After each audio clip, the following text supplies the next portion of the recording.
বর্তমানে ফিতনার যুগে, বর্তমানে এআই এর যুগে চতুর্দিকে আজ যে সময় অশ্লীলতা বেহায়াপনা ছড়িয়ে আছে, এই সময়ের ভিতর থেকে মানুষ আল্লাহর দিকে ফিরে আসা বড়ই কঠিন।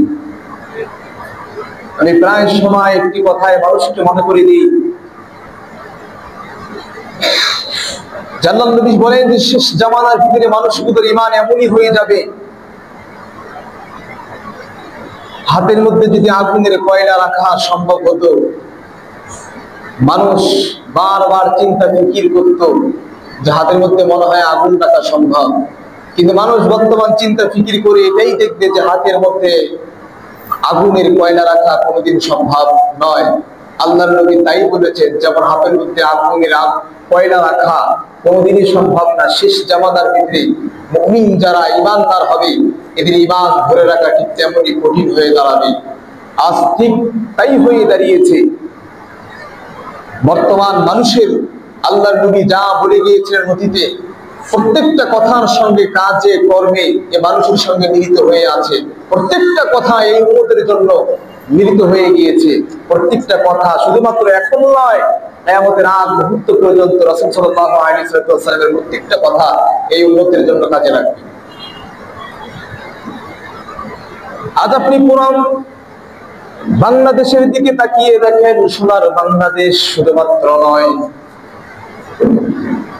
গোটা বিশ্বের প্রতিটা প্রান্তে প্রান্তে এমন কোন দেশ নাই, এমন কোন জায়গা নাই যে জায়গার ভিতরে আল্লাহ সুবহানাহু ওয়া তাআলা মানুষকে পরীক্ষায় রাখেন নাই। যে মাধ্যমে পরীক্ষা রেখেছেন, যেইভাবে পরীক্ষা রেখেছেন, একজনকে এক ভাঁজ দিয়ে পরীক্ষা রেখেছেন। আল্লাহ সুবহানাহু ওয়া তাআলা বলেন, ওয়ালা নাবলুওয়ান্নাকুম বিশাইইন মিনাল খাউফি ওয়াল জু'i ওয়া নাকসিন মিনাল আমওয়ালি ওয়াল আনফুসি ওয়াস সামারাত ওয়া বাশশিরিস সাবিরিন। জোরে বলি আল্লাহু আকবার। আল্লাহ সুবহানাহু ওয়া তাআলা বলেন, বান্দারে,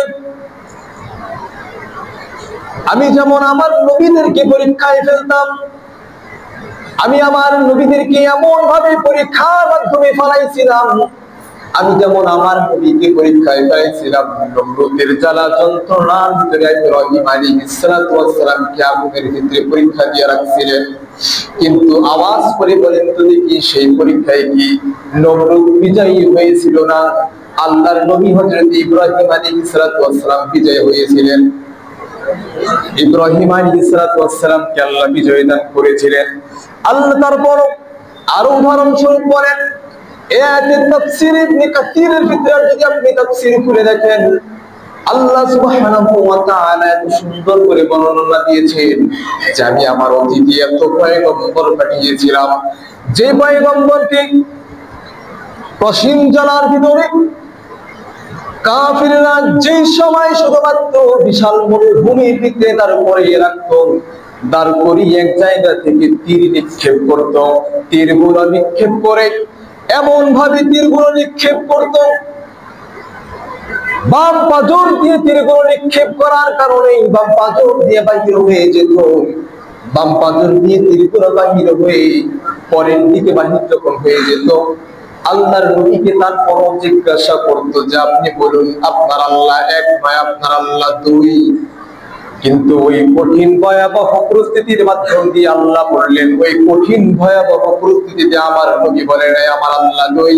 আওয়াজ করে আমার নবী ওই সময়ে বাতিল শক্তির সামনে বলেছেন, আমার আল্লাহ এক, আমার আল্লাহ দ্বিতীয়, আমার আল্লাহর কোনো শরীক নাই। আমার আল্লাহর সঙ্গে যারা শরীক করবে এরা কখনো বৈধ মায়ের বৈধ সন্তান হতে পারে না। এরা হচ্ছে উতুল্লিম বা'দা যালিকা জালিম, এরা হলো অবৈধ মায়ের অবৈধ সন্তান, এরাই হলো আসল তার সন্তান।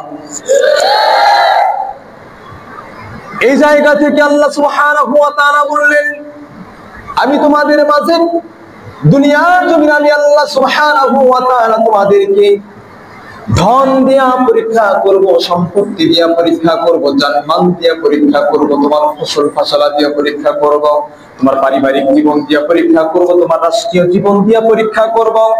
সব জায়গা থেকে আমি আল্লাহ সুবহানাহু ওয়া তাআলা পরীক্ষা করব। আর এই জায়গা থেকে যারা বিজয় অবলম্বন করতে পারবে, এই জায়গা থেকে যারা বিজয় অবলম্বন করতে পারে, আল্লাহ তাআলা বলছেন ওই ব্যক্তিগুলোকে আমি আল্লাহ সুবহানাহু ওয়া তাআলা জান্নাতে প্রবেশ করায় দিব। জোরে জোরে বলে তো সুবহানাল্লাহ। সম্মানিত হাজির, বর্তমান জামানার ভিতরে সবচেয়ে বড় ফিতনা হলো মানুষের ভিতরে ঈমান ধরে রাখা। যারা আজ ফিতনা ছড়াচ্ছে, বর্তমান মুমিনের সর্বোত্তম কাজ হলো আপনার আমার ঈমান ধরে রাখা। বর্তমানে জামানার ভিতরে ইসলামের পথে চলা আর ইসলামের কথা বলা, ইসলামের সঠিক কথা বলতে যাবেন, রাস্তাঘাটে যে ইসলামের সঠিক দাওয়াত প্রচার করবেন, আপনারে কেউ বলবে পাগল, কেউ বলবে যে এর মাথার সমস্যা হয়ে গেছে, কেউ বলবে যে ইসলামের দিক দিয়া বড় পণ্ডিত হয়ে গেছে, এক একজন একক মতামত দিয়া বলবে। কিন্তু কঠিন এই জামানার ভিতরে সবচাইতে ঈমানওয়ালা পরীক্ষার ভিতরে যারাই পাস করতে পারবে, এদের জন্য পুরস্কার রেখে দিয়েছেন একজন, তিনি কে? জোরে বলেন না, তিনি কে? সম্মানিত হাজির, এই পরীক্ষার মাধ্যমে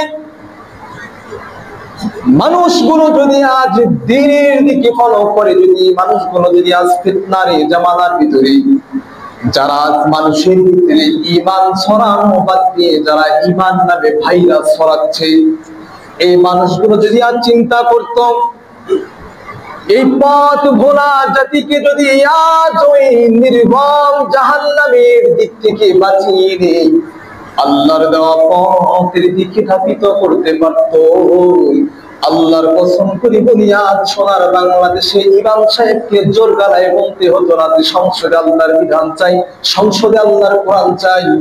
মানুষগুলো যদি আজ সম্পূর্ণরূপে আল্লাহর দিকে ফিরে আসতো, অটোমেটিকলি কোরআনুল কারীম সংসদে পৌঁছাইয়া যেত, কোনো সন্দেহ নাই। আর আসতে বলেন ঠিক।